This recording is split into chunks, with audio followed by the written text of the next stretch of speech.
you see on the ballot amendment with an A, we're amending the Constitution. What's that got to do with the Jewish flag? Why are you pointing the Jewish flag? No. What the hell's going on with you now? No, okay.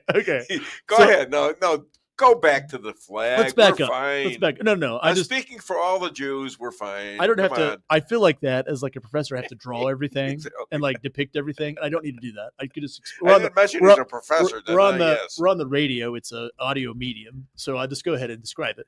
So if you see amendment on the Constitution, that's you're amending the Constitution on the ballot. If you see proposition, we're proposing a new statute. Okay. So that's the difference. When you go to the ballot and you see Amendment 1, Amendment 2, Amendment 3, those are amendments to the Missouri Constitution. Right. When you see proposition, and propositions are lettered on the ballot, Proposition A, Proposition B, Proposition C, that means that either the legislature is referring to the people or there's an initiative petition to propose a statutory change. Yeah. So Amendment 3 amended the Constitution. It put abortion in the Missouri Constitution. Right. Proposition A proposed a statutory change, and that statutory change raised the minimum wage, ultimately would go to $15 an hour in Missouri. And it required, I think, for every 30 hours worked, you had to give your employees 1 hour of sick leave. Okay, so it's a statute. So the statute can be changed by the legislature without referring it back to ballot, because the legislature can change the statute. Okay. And I voted for our Proposition A change over the sick leave because there were enough small businesses around here. Yeah. And even like we're talking in the Senate district in Pulaski and Wright County and Lebanon and Rolla, who came over and they said, we're not like Walmart or Boeing. Yeah. We're like a really small business. Yeah. And we have a couple employees. So if we're gonna abide by this law, which we want to, I think most small businesses want to comply with law. If we're going to comply with the law, we're going to have to fire some people, or we're going to have to go to business, because while there are some businesses that they're raking in billions and they're millions, and the executives are making millions. A lot of businesses, they're making small margins right now. Yes, and they're barely able to hire people. So the question was, do we undo the sick leave part of it? And to say, hey, that's up to the business. I think it's a good thing if you want to offer sick leave, if you want to compete. But I really kind of believe in, and this is my free market side, I believe in it's a contract between two people, right? You're the employer, they're the employee. You make a contract with them, and you trade. Right. And what do you trade? You trade their time. Yeah. You trade their skills. You trade their abilities. Yeah. You trade their force multiplication of your business, usually for what you have to give them, which is for the profit you make. You give them money. Yeah. So you make a trade as a contract between two adults, and that's what those terms you should decide. Sure. And so there's some things, and this is why it's very interesting, because I'm going to go back to something else. A couple years ago, I was like the Chamber of Commerce, like enemy of the world, because I said that the business shouldn't require a COVID vaccine. They should or shouldn't? Should not. I said they shouldn't be able to require a COVID vaccine. And they said, well, stay out of business is business. And I think those things are really different. Right. So I don't think that I should require the business to say, here's your sick leave, here's the policies, here's the pay. I think that's different.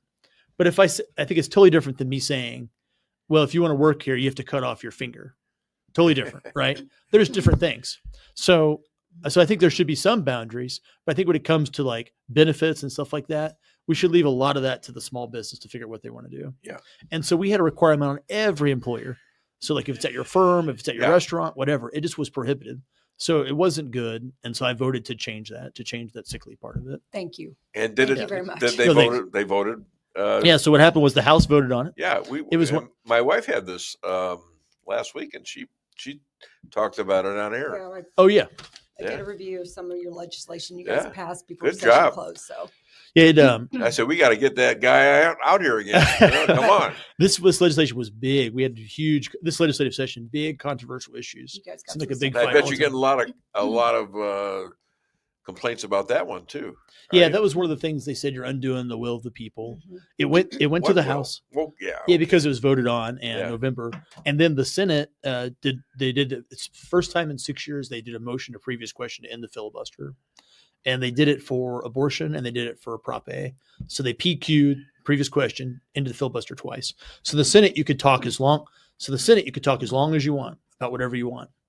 And floor time is the precious commodity, because remember, there's only so many days in the session, and so there's so many bills that want to come up. So the more you talk on the floor, the more bills die in the Senate. And a senator can hold the floor as much as possible.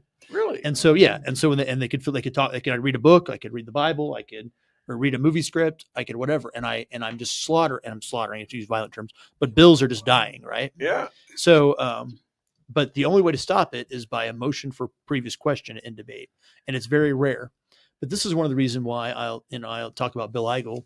There were a lot of lobbyists and special interests who had some issues. It didn't like Bill Eigel because he would try to stop legislation. There'd be a big bill, 100-page bill, 200-page bill, and he would read and he'd filibuster. And then these bills that there's money associated with would die. And so a lot of lobbyists and specialists had it out for Bill Eigel, right? Uh-huh. But I think that Bill Eigel did do a lot of good, because if there's a 200-page bill that nobody's read, they're just going to vote on it without reading it. Maybe it shouldn't That's pass. never happened in history. So maybe it shouldn't pass. No. So if there's an omnibus bill like that, 200 pages, maybe we should say. Anyway, I digress. But no. I have one quick question about Prop A. Excuse me.